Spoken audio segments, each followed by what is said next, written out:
ইতিহাস গড়ল বাংলাদেশ ক্রিকেট দল। টেস্ট ক্রিকেটে বড় দেশের বিপক্ষে জয় থাকলেও ছিল না পাকিস্তানের বিপক্ষে। এবার সেই অধরা জয় ধরা দিল। 10 উইকেট হাতে রেখে ঐতিহাসিক জয় পেল টাইগাররা। এমন জয়ে বন্যায় বিধ্বস্ত দেশ ভাসল জয়ের আনন্দে। এর মধ্যে পাকিস্তানের বিরুদ্ধে 13টি টেস্ট খেলে সাকিবরা। এবার 14তম টেস্টে জয়ের স্বাদ পেল শান্ত বাহিনী। এই জয়ে মুলতানে 1 উইকেটে হারানো কষ্টও ঘুচল। বাংলাদেশের স্পিন দাপটে পাকিস্তান দ্বিতীয় ইনিংসে থেমে যায় 146 রানে। আগের ইনিংসে 117 রানের লিড থাকায় 30 রানের সহজ লক্ষ্য নিয়ে দ্বিতীয় ইনিংসে মাঠে নামে বাংলাদেশ। পাকিস্তানের বিপক্ষে প্রথম ইনিংসে বোলিংয়ে ভালো করতে না পারলেও দ্বিতীয় ইনিংস দুর্দান্তভাবে ঘুরে দাঁড়ায় বাংলাদেশ। দ্বিতীয় ইনিংসে স্বাগতিকদের 146 রানে অল আউট করে টাইগাররা। এতে জয়ের জন্য 30 রানের লক্ষ্য পায় বাংলাদেশ। এদিন দুর্দান্ত নৈপুণ্য দেখিয়েছেন দুই স্পিনার মেহেদী মিরাজ এবং সাকিব আল হাসান। দুজনে মিলে শিকার করেছেন 7 উইকেট। রোববার দিনের শুরুতে শরীফুলের আঘাতে সাজঘরে ফেরেন শান মাসুদ।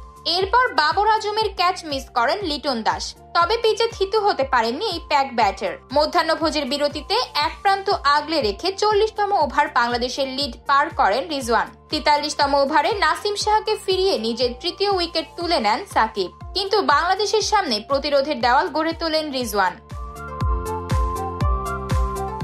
তবে 54 ওভারের চতুর্থ বলে এই অভিজ্ঞ ব্যাটারকে সাজঘরে ফেরান মিরাজ। এতে বাংলাদেশের জয়ের স্বপ্ন আরো উজ্জ্বল হয়। শেষের দিকে মোহাম্মদ আলীকে সাজঘরে ফিরিয়ে নিজের চতুর্থ উইকেট শিকার করেন মিরাজ। এতে 146 রানে অল আউট হয় পাকিস্তান। এর আগে বাংলাদেশের প্রথম ইনিংসে 9 রানের জন্য ডাবল সেঞ্চুরি হাতছাড়া হওয়ার আক্ষেপ নিয়ে মাঠ ছাড়েন মুশফিক। কিন্তু তার নায়কোচিত ইনিংস আক্ষেপে পোড়ায় পাকিস্তানকে। কেননা মুশফিক সাদ্দাম মিরাজের ব্যাটে প্রথম ইনিংসে অল আউট হওয়ার আগে 565 রানের বিশাল সংগ্রহ দাঁড় করায় বাংলাদেশ।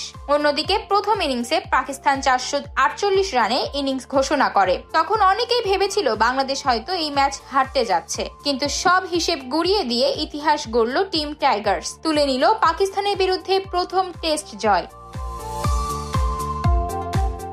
আতকিয়া মাইমুনা, বার্তা 24।